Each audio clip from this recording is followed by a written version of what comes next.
Main రాశి వారికి ఈ వారం చాలా అనుకూలంగా ఉంది. రావాల్సిన బెనిఫిట్స్ ఏవైతే ఉన్నాయో వీరికి లభిస్తాయి. ఉద్యోగంలో కావచ్చు, వ్యాపారంలో కావచ్చు మంచి కలుసుబడతానే ఉంటుంది.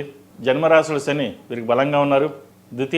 తృతీయాధిపతి అష్టమాధిపతి అయిన శుక్రుడు ద్వితీయంలో చక్కగా ఉంది. భూ సంబంధించిన విషయవహారాలు, లోన్లకు సంబంధించిన విషయవహారాలు, అలాగే వ్యాపారాన్ని విస్తరించాలని అనుకునే వారికి మంచి అవకాశాలు కలిసి వచ్చే విధంగా ఈ వారం గోచరిస్తుంది. సర్వే జన సుఖినో భవంతు అంటూ మనం 10 మందికి మేలు చేయాలి, మనం చక్కగా ఉండాలి, వాళ్ళు బాగుండాలి, మనం తిన్నా తినకపోయినా వాళ్ళకి పెట్టాలి అనే భావన ఏర్పడుతుంది. మీ గుణమే మిమ్మల్ని రక్షిస్తుంది.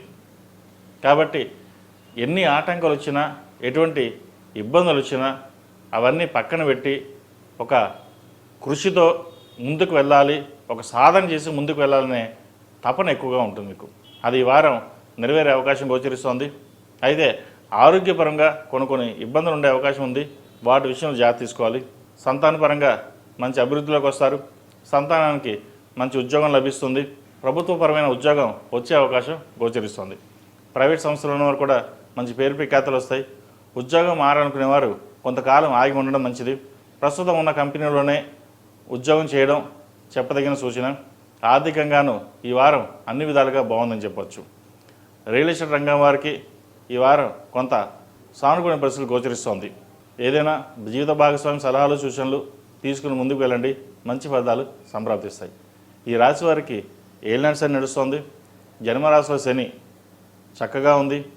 అయితే బంధుమిత్రులతో కావచ్చు, బయట వాళ్ళతో కావచ్చు సాధ్యమైనంతవరకు విరోధం లేకుండా చూసుకోండి. సామరస్యంగా ఉండడం, ఏదైనా ఉంటే మౌనంగా ఉండడం చెప్పదగినది. కోపతాపాలను పక్కన పెట్టి అందరూ కలిసి ఉండే విధంగా వెళ్ళాలి అనే భావంతో ముందుకు వెళ్ళండి. అదే శ్రీరామ రక్ష. ఈ రాశిలో జన్మించిన విద్యార్థులకు కాలం అనుకూలంగా లేదు. రావాల్సిన బెనిఫిట్స్ ఏమున్నాయో ఒక్కొక్కటి వెళ్ళిపోతుంటాయి. అయితే ప్రథమార్థం కంటే వారం చివరిలో కొంత సానుకూల పరిస్థితులు గోచరిస్తుంది.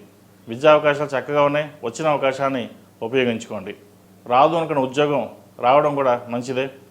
విదేశీకి సంబంధించిన విషయ వ్యవహారాలు చక్కగా ఉంది. విదేశాలకు వెళ్ళాలనుకున్న వారికి మంచి అవకాశాలు కలిసి వస్తాయి. అయితే వీసా విషయంలో కొంత ఇబ్బంది ఉండే అవకాశం ఉంది. వాటి విషయంలో కొంచెం జాగ్రత్త చూసుకోండి. అదేవిధంగా ఈ రాశిలో జన్మించిన స్త్రీలకు వృత్తి ఉద్యోగాల పరంగా, వ్యాపార పరంగా సానుకూలంగా ఉంది. మంచి అవకాశాలు కలిసి వస్తాయి. వచ్చిన అవకాశాలని సద్వినియోగపరుచుకుంటారు. అయితే మనోవేదన ఎక్కువగా ఉంటుంది. కష్టం తగిన ప్రతిఫలం రాలేదు, వ్యాపారంలో నష్టం వస్తుంది, లేదా నమ్మిన వాళ్ళు మోసం చేస్తున్నారు, ఈయన బాధ ఎక్కువగా ఉంటుంది. అవేమీ పట్టించుకోకుండా ప్రతి విషయాన్ని మీరే క్షుణ్ణంగా దగ్గరుండి పరిశీలించుకుని ముందుకు వెళ్ళండి. మంచి ఫలితాలు సంప్రాప్తిస్తాయి. ఏది ఏమైనా సరే భగవత్ సంకల్పం లేనిదే ఏదీ జరగదు. ఈ రాశిలో జన్మించిన వారు ప్రతిరోజు ప్రతినిత్యం ఓం నమస్తే ఒత్తులతో దీపారాయణ చేయండి.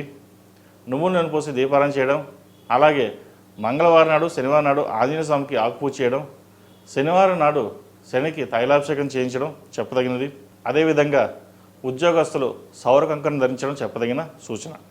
ఏది ఏమైనా ఈ రాశి వారికి కొంత మిశ్రమ ఫలితాలు, కొన్ని మంచి ఫలితాలు రెండూ ఉన్నాయి.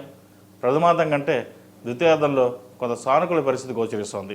ఈ రాశిలో జన్మించిన వారికి కలిసి వచ్చే సంఖ్య 5, కలిసి వచ్చే రంగు బ్లూ. ఏదైనా పని మీద బయటకు వెళ్ళేటప్పుడు సోమవారం కానీ గురువారం అడగానే వెళ్ళండి. మంచి ఫలితాలు సంప్రాప్తిస్తాయి. మేషం నుండి మీనం వరకు ఉన్నటువంటి రాశి ఫలితాలు నా పరిజ్ఞానం సంకరించిన మేరకు ఈ వారం రాశి ఫలితాన్ని తెలియజేస్తాయి.